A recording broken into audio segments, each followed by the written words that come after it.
Is the Tliltocatl albopilosus a top tarantula for you?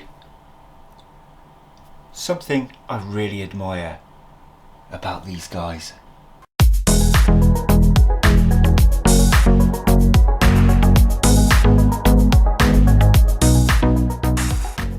Hello and welcome back to Bug Rounds. On this channel we like to discuss all things creepy crawly. So if that's something that interests you, please consider subscribing to the channel. So welcome back and welcome to the fourth instalment of top invertebrate videos.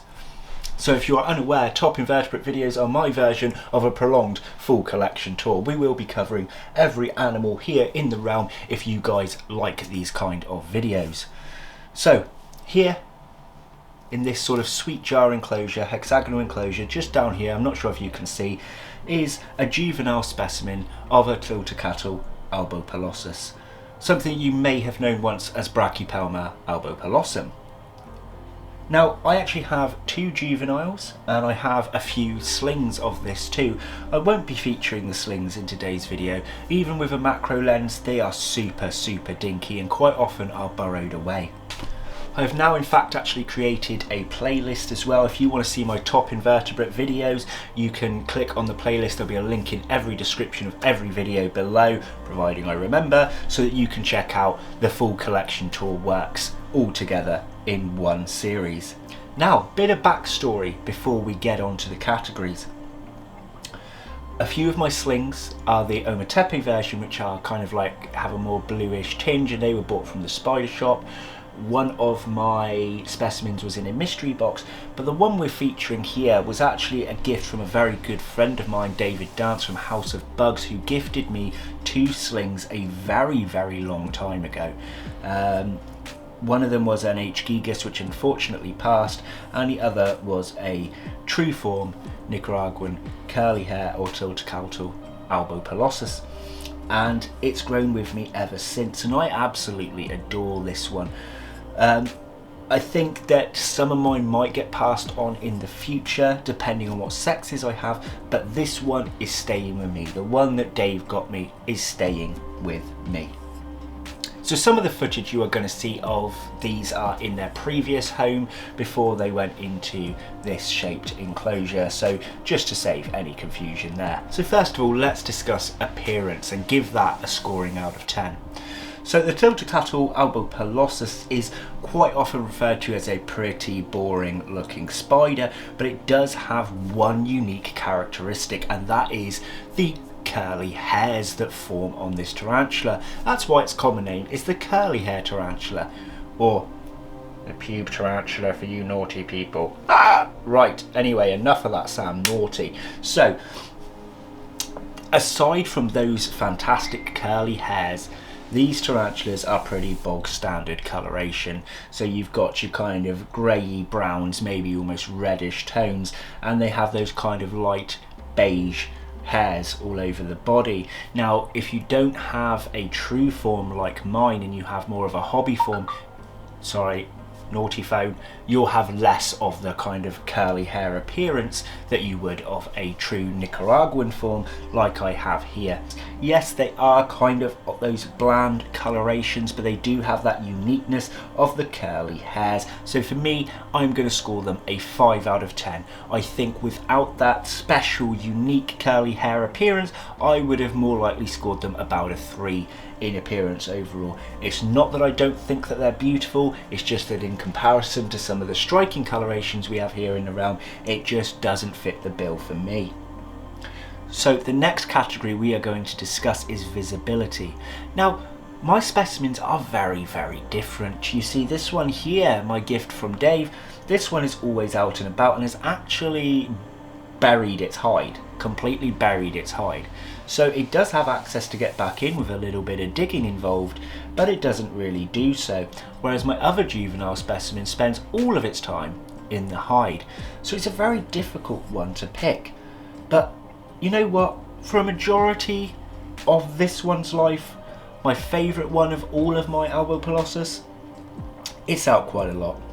So it's a difficult one, and I'm going to score them a 6 out of 10. And that is because with this particular specimen, we'd be looking at more like an 8 out of 10, but because of the other one, kind of drags the scoring down. So out of my specimens, 6 out of 10 for visibility. How often you see this tarantula. So next we're going to discuss feeding response. Now, I am going to go straight out with a scoring of 8 out of 10 for these guys, and that is with my personal experience of keeping these. They have always entertained me at feeding times. When they're not in pre-molt, these guys are ferocious at getting their prey. I've had times where it might have just sat there, prey's landed, it's took it. But I've also had times, like you might witness here, where it's actually jumped out of the enclosure to get its food.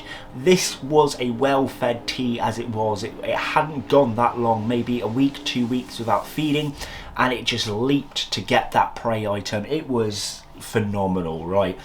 And I've had so many entertaining feeds with these guys. I might even feature one in Fatal Fangs 3. I'm unsure yet.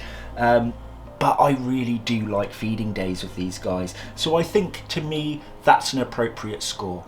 Because I've never had like a super duper massive takedown, big happy dance, and everything is all kind of whoa. That's why I can't score it higher. But I think that my scoring was fair on that one. So next we're going to go to cost. Are you ready for this, ladies and gentlemen? For those of you that don't know tarantulas very well, your cost of the Tliltocatl albopilosus is our first one in the series. Blah blah blah, messed it up.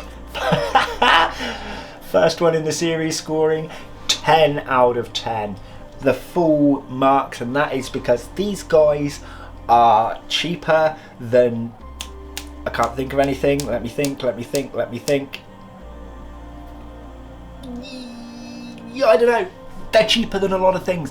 They are cheaper than your average pint. There you go, going down the pub, cheaper than your average pint, guys. At a sling, I've seen these guys as cheap as £2 each. I've seen them for £3 each, sometimes 4. I think even once when somebody had a full sack, they were getting rid of them at £1.50 each per sling. That is cheap as chips. Juveniles, again, like £10–15. Adults, just ridiculously cheap as well. You know, you can pick up a male adult for like 20 odd quid or less, maybe even a tenner at a private sale. You can pick up adult females for less than 50 quid. Like, I think I've seen females for like £35 before. These guys are dirt cheap, and I think they're fantastic as well for a beginner. If you are just getting into tarantulas, this is one of the ones that I would recommend. Entertaining, still beautiful in their own way, good feeding response. They come out fairly often. I think my scorings on these have been pretty top notch in my personal keeping. So if you want one as a beginner, this is one that I would recommend. So last but not least, we are going to discuss the behavioural characteristics. So behavioural characteristics of the T. albopilosus. I am going to go for, this is a tricky one. I think we're going to sit this one on about a 6 out of 10. So we're scoring 6 here. Now, because of like that leap feed that I had, and because they are kind of entertaining enough for me at feeding times, is why I've kind of given them that 6. That food responsive behavior is what scored it for me. But you can get times where they will simply just take a food item and leave. You'll have times where they'll just sit in a burrow, or you'll touch an enclosure and they'll just wander down a burrow. You'll have times that they sit there as a pet rock. These guys are very, very different specimen to specimen, but they're not super duper exciting in their behavioural characteristics, which is why I couldn't give them a really high score. But it was enough for me. They do enough for me to still get a decent scoring out of 10. So that's going to be it. We've given our overall scoring for the Tliltocatl albopilosus. I'm sorry, I can't help but look at her. I'm going to call it a her. She is my baby. I absolutely adore her.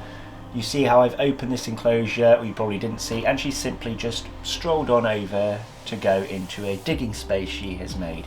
But still will allow me that opportunity to look in and at least see that curly little booty of hers. Oh, I absolutely love them. I hope you enjoyed this video. I had a few little mistakes in my words that I'm probably just going to keep in on the editing process. But again, doing these videos is still new to me. So this 4th episode is still being recorded on the same day as the 1st. So as I've said in previous ones, it will take me time to research what you like and dislike about these videos before I move on. Now, I'm not going to be creating any more of this series until the first one about Alex the Centipede has come out. So if you haven't watched that, please watch it. Then I'm going to gauge all your responses on the first 4 videos to see where I can go from here to maybe make them a bit more entertaining for you guys at home. But at least we got a tarantula chomping on a worm in this one, right? That's better footage than you've probably had on the feeds for others that were a fail. So I'm going to call this video an end now. I'm going to pop my beautiful little girl back up on her shelf, and I'll see you in the next one, guys. Take care. Bye bye. Do you guys want to see what else dwells within the realm? If so, make sure to pop back weekly for multiple videos. My usual upload days are Wednesdays and Sundays, so I'll see you guys there. Oh, and one more thing. If you want to become a disciple of the realm and have your name shown on the screen like these lovely people, you can do so in one of 2 ways. You can scroll down the screen now and hit that join button next to the subscribe to be a channel member. Or alternatively, you can follow my link in the description below to my Patreon page. Both methods grant you access to my private Facebook page, where we like to discuss even more things creepy crawly. Thanks for watching, guys. I'll see you in the next one. Take care. Bye bye.